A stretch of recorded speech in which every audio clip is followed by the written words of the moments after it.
नमस्कार विद्यार्थी मित्रांनो, माझं नाव सुहास भिसे. स्वागत आहे तुमचं सर्वांचं परदा करंट अफेअर्स मराठी या आपल्या मायबोली भाषेतील एज्युकेशनल यूट्यूब चॅनलमध्ये. विद्यार्थी मित्रांनो, आज आहे 10 मे 2026. आजच्या दिवसाचे जेवढेही चालू घडामोडीचे महत्त्वाचे टॉप प्रश्न बनत असतील ते सर्व प्रश्न आपण या व्हिडिओच्या माध्यमातून पाहणार आहोत. तरी सर्वप्रथम आपण जर नवीन असाल, पहिल्यांदा या चॅनलवरील व्हिडिओ पाहत असाल तर चॅनलला या ठिकाणी अवश्य सबस्क्राईब सुद्धा करून घेऊ शकता. ठीक आहे, चला तर मग आपण आजच्या व्हिडिओला सुरुवात करूया. त्या अगोदर कालच्या व्हिडिओमध्ये जो काही शेवटचा प्रश्न विचारला होता त्या प्रश्नाचं उत्तर जाणून घेऊया. काय होता प्रश्न? काल विचारला जो काही प्रश्न होता त्या प्रश्नाचं उत्तर जाणून घेऊया. खालीलपैकी कोणत्या देशाने होर्मुझच्या सामुद्रधुनीमध्ये प्रोजेक्ट फ्रीडम सुरू केलेला आहे? तर बऱ्याच विद्यार्थी मित्रांनी अगदी योग्य उत्तर टाईप करून सांगितलं आहे. पर्याय क्रमांक बी, USA, United states of America हे या प्रश्नाचं योग्य उत्तर असणार आहे. क्लिअर? आता पहा विद्यार्थी मित्रांनो, प्रश्न क्रमांक पहिला. टोटल संपूर्ण व्हिडिओमध्ये 12 प्रश्न असतील. सुरुवातीपासून शेवटपर्यंत व्हिडिओ प्रामाणिकपणे पाहण्याचा प्रयत्न करा. एक एक प्रश्न महत्त्वाचा आहे, तुम्ही कोणत्याही परीक्षेची तयारी करा. प्रश्न क्रमांक पहिला काय आहे? भाजप विधिमंडळ पक्षाचे नेते म्हणून कोणाची निवड झाली असून ते पश्चिम बंगालचे पहिले भाजप पक्षाकडून या ठिकाणी मुख्यमंत्री बनणार आहेत? प्रश्न क्रमांक पहिल्याचं योग्य उत्तर आहे पर्याय क्रमांक डी, सुवेंदू अधिकारी असं त्यांचं नाव आहे. काय नाव आहे? सुवेंदू अधिकारी त्यांचं नाव आहे. प्रश्न खूप खूप महत्त्वाचा आहे. 100% एक्झामला हा प्रश्न विचारला जाणार. 2 पॉईंट लिहून घ्या. शपथविधी कधी झाला? तर सुवेंदू अधिकारी यांनी 9 मे 2026 रोजी पश्चिम बंगालचे मुख्यमंत्री म्हणून शपथ घेतली आहे. आणि ऐतिहासिक विजय का ठरलेला आहे? तर भाजपने राज्यातील 294 जागांपैकी 207 जागा जिंकून स्पष्ट बहुमत या ठिकाणी मिळवलेले आहे. या ठिकाणी मग पश्चिम बंगालचे पहिले भाजप मुख्यमंत्री बनलेले आहेत. कोण? सुवेंदू अधिकारी असं त्यांचं नाव आहे. कोणत्या राज्याबद्दल बोलण्यात आलं? पश्चिम बंगाल, ज्या राज्याची स्थापना 26 जानेवारी 1950 ला झाली. मुख्यमंत्री आहेत सुवेंदू अधिकारी. राज्यपाल आहेत RN रवी. तर राजधानी आहे कोलकाता. 3 महत्त्वाचे राष्ट्रीय उद्यान सुंदरवन, गोरुमारा आणि जलदपारा. आणि 3 महत्त्वाचे धरण फरक्का, दुर्गापूर आणि कागसबाटी. पुढचा प्रश्न, प्रश्न क्रमांक दुसरा. पहिली आंतरराष्ट्रीय बिग कॅट अलायन्स IBCA म्हणजे काय? इंटरनॅशनल बिग कॅट अलायन्स शिखर परिषद 2026 कोठे आयोजित केली जाणार आहे? 2 नंबरच्या प्रश्नाचं योग्य उत्तर आहे पर्याय क्रमांक सी, नवी दिल्ली. या ठिकाणी विद्यार्थी मित्रांनो 1 जून 2026 ते 2 जून 2026 दरम्यान पहिली आंतरराष्ट्रीय बिग कॅट अलायन्स या ठिकाणी शिखर परिषद आयोजित केली जाणार आहे. या शिखर परिषदेचं मागचं जे काही उद्देश आहे ते लिहून घ्या. वाघ, सिंह, बिबट्या, हिमबिबट्या, चित्ता, जॅग्वार आणि प्युमा या 7 प्रमुख मोठ्या मांजरींच्या प्रजातीचे संरक्षण आणि संवर्धन करणे या उद्देशाने या ठिकाणी हे अलायन्स आहे. आणि या अलायन्स म्हणजेच आंतरराष्ट्रीय बिग कॅट अलायन्सचे शिखर परिषदेचं या ठिकाणी आयोजन करण्यात येणार आहे जून 2026 मध्ये नवी दिल्ली या ठिकाणी. क्लिअर? प्रश्न आहे एखाद्या शिखर परिषदेबद्दल, तर लगेच झालेल्या आणि होणाऱ्या शिखर परिषदांवरती आपण एकदा चर्चा करूया. लिहून घ्या. 99 क्रमांकाचं अखिल भारतीय मराठी साहित्य संमेलन साताऱ्यामध्ये. 100व्या क्रमांकाचं अखिल भारतीय मराठी साहित्य संमेलन पुण्यामध्ये. 21वं जागतिक मराठी संमेलन पणजी गोव्यामध्ये. 52व्या G7 शिखर परिषदेचे आयोजन फ्रान्समध्ये. Black swan summit 2026 भुवनेश्वरमध्ये.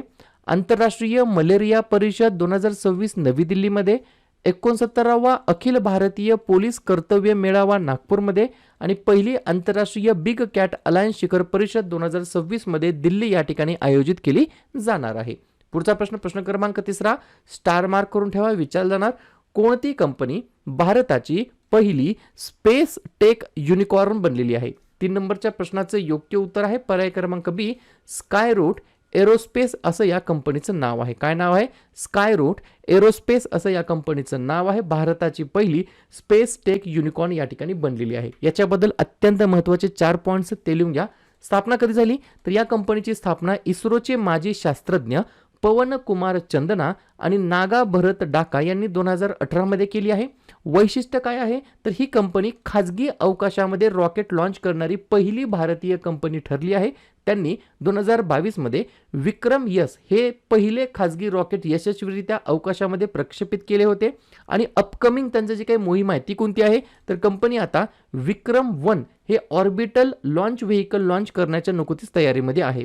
युनिकॉर्न दर्जा काय मिळाला आहे? तर मे 2026 मध्ये स्कायरूटने नवीन फंडिंग फेरीमध्ये $60 मिलियन म्हणजे सुमारे 500 कोटी रुपये उभे केल्यानंतर रेज केल्यानंतर कंपनीचं जे काही व्हॅल्युएशन आहे ते 1 $1.1 अब्ज डॉलर्सच्या पुढे म्हणजेच सुमारे 10,000 कोटी रुपयांच्या वर गेला आहे. त्याच्यामुळे Skyroot becomes India's first space tech unicorn. बरोबर, ठीक आहे. या ठिकाणी RTO AMVI ची जी काही पूर्व परीक्षा होणार आहे, बरोबर, त्याच्यासाठी इग्नाइट अकॅडमीने काय केलेलं आहे, सर्वोत्तम दर्जाचे पुस्तकं या ठिकाणी लॉन्च केलेले आहेत. दोन्ही माध्यमामध्ये असणार आहेत, मराठी माध्यमामध्ये देखील असणार आहेत आणि इंग्लिश माध्यमामध्ये देखील असणार आहेत. तुम्हाला हे जे पुस्तक जर पाहिजे असेल, तुम्हाला या पुस्तकांची जर गरज भासत असेल तर इग्नाइट अकॅडमीचं जे काही ॲप्लिकेशन आहे त्याच्यामध्ये तुम्हाला या ठिकाणी हे पुस्तक ऑर्डर करण्यासाठी तुम्हाला त्या ठिकाणी काय मिळेल, ऑप्शन मिळेल. बरोबर, हे जे काही अकॅडमीचं ॲप आहे त्याची लिंक डिस्क्रिप्शन बॉक्समध्ये देऊन ठेवतो. तुमची इच्छा असल्यास तुम्ही डाउनलोड करून हे पुस्तकं तुम्हाला घरपोच या ठिकाणी मागवता येतील. पुढचा प्रश्न क्रमांक 4. कोणत्या राज्य सरकारने कॅराकल या दुर्मिळ वन्य मांजराच्या संवर्धनासाठी प्रोजेक्ट कॅराकल नावाचा प्रोजेक्ट सुरू केलेला आहे? तर पर्याय क्रमांक ए राजस्थान हे या प्रश्नाचं योग्य उत्तर असणार आहे. तर राजस्थान राज्य सरकारने कॅराकल नावाचं जे काही दुर्मिळ वन्य मांजराचं जे काही या ठिकाणी प्रजाती आहेत त्यांच्या संवर्धनासाठी प्रोजेक्ट कॅराकल नावाचा उपक्रम सुरू केलेला आहे. उद्देश काय? कॅराकलची लोकसंख्या, त्यांचे अधिवास, शिकार आणि वर्तनाचा अभ्यास करून संवर्धनासाठी वैज्ञानिक कार्ययोजना या ठिकाणी तयार करणे, कन्झर्वेशन ॲक्शन प्लॅन तयार करणे, या उद्देशाने या ठिकाणी हा उपक्रम सुरू करण्यात आला आहे. राजस्थान स्थापना 30 मार्च 1949. मुख्यमंत्री भजनलाल शर्मा, राज्यपाल हरिभाऊ किसनराव बागडे, राजधानी जयपूर. 3 महत्त्वाचे राष्ट्रीय उद्यान मुकुंद्रा हिल्स, रणथंबोर, सरिस्का आणि 4 महत्त्वाचे धरण बिसलपूर, राणा प्रताप, गांधीसागर आणि जवाहर सागर. पुढचा प्रश्न क्रमांक 5. MV होंडियस क्रूझ जहाजावरील हॅन्टा व्हायरसच्या प्रादुर्भावाची चौकशी कोणती आंतरराष्ट्रीय संस्था करत आहे? 5व्या नंबरच्या प्रश्नाचं योग्य उत्तर आहे पर्याय क्रमांक डी WHO. म्हणजेच काय? वर्ल्ड हेल्थ ऑर्गनायझेशन, ज्याला म्हणता येईल या ठिकाणी जागतिक आरोग्य संघटना. क्लिअर?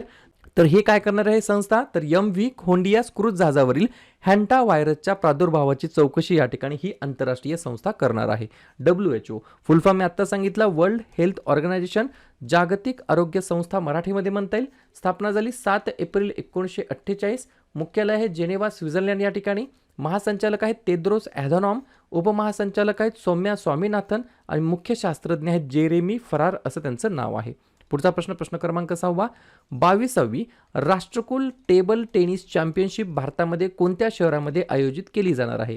6व्या नंबरच्या प्रश्नाचं योग्य उत्तर आहे पर्याय क्रमांक सी नवी दिल्ली हे या प्रश्नाचं योग्य उत्तर असणार आहे. तर नवी दिल्ली या शहरामध्ये या ठिकाणी विद्यार्थी मित्रांनो 22व्या क्रमांकाची राष्ट्रकुल टेबल टेनिस चॅम्पियनशिप या ठिकाणी आयोजित केली जाणार आहे. पुढचा प्रश्न क्रमांक 7. नासाने चाचणी केलेले 120 किलोवॅट लिथियम इंधनयुक्त प्लाझ्मा इंजिन खालीलपैकी कोणत्या नावाने ओळखले जाते? 7व्या नंबरच्या प्रश्नाचं योग्य उत्तर आहे पर्याय क्रमांक बी. व्यवस्थितपणे लिहून घ्या. Magneto plasma dynamic thruster. काय? Magneto plasma dynamic thruster. ठीक आहे, या नावाने ओळखलं जातं. नासाने चाचणी केलेलं 120 किलोवॅट लिथियम इंधनयुक्त प्लाझ्मा इंजिनचं हे नाव आहे. पुढचा प्रश्न. केम्ब्रिज डेडिकेटेड टीचर अवॉर्ड 2026 मध्ये नुकतेच दक्षिण आशिया प्रादेशिक विजेतेपद कोणी पटकावलेले आहे? तर पर्याय क्रमांक ए सोमा मंडल हे या प्रश्नाचं योग्य उत्तर असणार आहे. एक पॉईंट लिहून घ्या.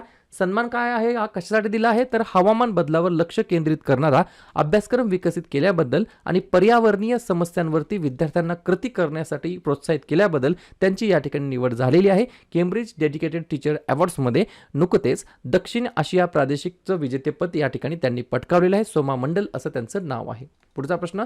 जागतिक स्थलांतर अहवाल 2026 नुसार 2024 मध्ये कोणत्या देशाला सर्वाधिक परकीय चलन मिळालेलं आहे? तर पर्याय क्रमांक डी आपला प्यारा भारत देश हे या प्रश्नाचं योग्य उत्तर असणार आहे. क्लिअर? जे काही रेमिटन्स असतं ते या ठिकाणी आपल्या सर्वाधिक या ठिकाणी भारताला मिळालेलं आहे, जे काही फॉरेन करन्सी आहे त्याच्या माध्यमातून. पुढचा प्रश्न. अंदमान आणि निकोबारमधील कोणत्या बेटाजवळ पाण्याखालील सर्वात मोठा राष्ट्रध्वज या ठिकाणी फडकवण्यात आलेला होता? 10व्या नंबरच्या प्रश्नाचं योग्य उत्तर आहे पर्याय क्रमांक सी सुराज द्वीप. म्हणजेच काय? हॅवलॉक बेट. या ठिकाणी विद्यार्थी मित्रांनो अंदमान आणि निकोबार बेटांनी पाण्याखालील सर्वात मोठा राष्ट्रध्वज फडकून गिनीज वर्ल्ड रेकॉर्डमध्ये प्रवेश केलेला आहे. हे जे काही राष्ट्रध्वज होता त्याचं जे काही माप होतं ते 60 मीटर बाय 40 मीटर होतं, ज्यामुळे तो त्याच्या प्रकारचा पाण्याखालील सर्वात मोठा ध्वज या ठिकाणी ठरलेला आहे. पुढचा प्रश्न, बॉर्डर रोड ऑर्गनायझेशन ज्याला बोलतो आपण BRO, बरोबर, तर या BROच्या प्रोजेक्ट दीपकचे मुख्यालय कोणत्या ठिकाणी स्थित आहे? तर पर्याय क्रमांक बी, शिमला या ठिकाणी स्थित आहे. या ठिकाणी मला कमेंट करून सांगा BROचं फुल फॉर्म काय आहे, BROची स्थापना केव्हा झाली आणि BROचे वर्तमानमधील महासंचालक कोण आहेत, त्यांचं नाव काय आहे, एवढंच मला तुम्ही कमेंट बॉक्समध्ये सांगायचं आहे. तोपर्यंत 2 पॉईंट लिहून घ्या. पश्चिम हिमालयातील मोक्याच्या रस्त्यांचे बांधकाम आणि देखभाल करण्याची जबाबदारी ही या ठिकाणी BROची आहे. महत्त्व काय आहे या प्रोजेक्ट दीपकचं, तर या ठिकाणी दुर्गम सीमावर्ती प्रदेशांना जोडण्यामध्ये, लष्करी रसद पुरवठ्यास सहाय्य करण्यामध्ये आणि आपत्कालीन परिस्थितीमध्ये मानवतावादी बचाव कार्य पार पाडण्यामध्ये ते महत्त्वपूर्ण भूमिका बजावत असतात. शेवटचा प्रश्न, खालीलपैकी कोणाची CBFC ज्याला म्हणता येईल केंद्रीय चित्रपट प्रमाणन मंडळ, बरोबर, च्या अध्यक्षपदी कोणाची नियुक्ती करण्यात आलेली आहे? तर पर्याय क्रमांक ए, शशी शेखर वेमपती असं त्यांचं नाव आहे. CBFC केंद्रीय चित्रपट प्रमाणन मंडळाच्या अध्यक्षपदी त्यांची नियुक्ती करण्यात आली आहे. क्लिअर? तर अशा प्रकारे विद्यार्थी मित्रांनो हे होतात 12 प्रश्न. उपक्रम कंटेंट हा जो काही प्रयत्न आपण सुरू केलाय मराठी भाषेमध्ये कसा वाटतो अवश्य कमेंट करत चला. आणि या ठिकाणी तुमच्यासाठीचा आजचा खास प्रश्न, नव्याने स्थापन झालेल्या दक्षिण किनारा रेल्वे विभागाचे मुख्यालय कोठे असेल? गुंटूर, विशाखापट्टणम, अमरावती की विजयवाडा? तर ज्या पण विद्यार्थ्यांनी या प्रश्नाचं योग्य उत्तर येत असेल त्या प्रश्नाचं उत्तर तुम्ही कमेंट बॉक्समध्ये देण्याचा प्रयत्न करा. प्रश्नाचं उत्तर चुकू द्या, बरोबर येऊ द्या, काहीच हरकत नाही. ट्राय करणं, प्रयत्न करणं सर्वात जास्त महत्त्वाचं आहे. आणि दुसऱ्या दिवशी येऊन आपण दिलेल्या प्रश्नाचं उत्तर हे बरोबर आलं की चुकलं, दुसऱ्या दिवशी येऊन नेहमी चेक करणं, अभ्यासामध्ये कन्सिस्टन्सी मेंटेन ठेवणं हे सगळ्यात जास्त महत्त्वाचं ठरणार आहे. मे महिन्यातील जेवढेही महत्त्वाचे दिवस असतील त्याच्यावरती आपण एकदा रिव्हिजन टाकूया. लिहून घ्या. 1 मेला आंतरराष्ट्रीय कामगार दिवस, महाराष्ट्र आणि गुजरात राज्याचा राज्य दिवस आणि उज्ज्वला दिवस. 2 मे जागतिक ट्यूना दिवस. 3 मे जागतिक पत्रकार स्वातंत्र्य दिवस. 4 मे कोळसा खाण कामगार दिवस. मे महिन्याच्या पहिल्या मंगळवारी म्हणजेच यावर्षी 5 मेला जागतिक दमा दिवस. 7 मे जागतिक ॲथलेटिक्स दिवस. 8 मे जागतिक रेड क्रॉस दिवस. 11 मे राष्ट्रीय तंत्रज्ञान दिवस. 12 मे आंतरराष्ट्रीय परिचारिका दिवस. 14 मे जागतिक स्थलांतरित पक्षी दिवस. 15 मे कुटुंबाचा आंतरराष्ट्रीय दिवस. मे महिन्याच्या 3ऱ्या शनिवारी म्हणजे यावर्षी 16 मेला सशस्त्र सेना दिवस. 17 मेला जागतिक दूरसंचार दिवस आणि जागतिक उच्च रक्तदाब दिवस. 18 मे जागतिक एड्स लस दिवस आणि आंतरराष्ट्रीय संग्रहालय दिवस. 21 मे दहशतवाद विरोधी दिवस. 22 मे जैविक विविधतेसाठी आंतरराष्ट्रीय दिवस आणि 31 मे तंबाखू विरोधी दिवस आणि पुण्यश्लोक अहिल्याबाई होळकर यांची जयंती. क्लिअर? एप्रिल महिन्यातील जेवढेही महत्त्वाचे दिवस असतील त्याच्यावरती आपण एकदा रिव्हिजन टाकूया. लिहून घ्या. 1 एप्रिल ते 7 एप्रिल अंधत्व प्रतिबंध सप्ताह. 2 एप्रिल आंतरराष्ट्रीय बालपुस्तक दिवस. 4 एप्रिल खान जागृतीसाठी आंतरराष्ट्रीय दिवस. 5 एप्रिल राष्ट्रीय सागरी दिवस. 7 एप्रिल जागतिक आरोग्य दिवस. 9 एप्रिल जलसंधारण दिवस. 11 एप्रिल महात्मा ज्योतिबा फुले यांची जयंती आणि जागतिक पार्किन्सन्स दिवस. 13 एप्रिल जालियनवाला बाग स्मृती दिवस. 14 एप्रिल डॉक्टर बाबासाहेब आंबेडकर यांची जयंती. 15 एप्रिल जागतिक कला दिवस आणि जागतिक सांस्कृतिक दिवस. 16 एप्रिल जागतिक ध्वनी दिवस. 18 एप्रिल आंतरराष्ट्रीय स्मारके व जागा दिवस आणि जागतिक वारसा दिवस. 21 एप्रिल भारतीय नागरी सेवा दिवस. 22 एप्रिल जागतिक पृथ्वी दिवस. 23 एप्रिल जागतिक पुस्तक दिवस आणि इंग्रजी भाषा दिवस. 24 एप्रिल भारतीय पंचायती राज दिवस.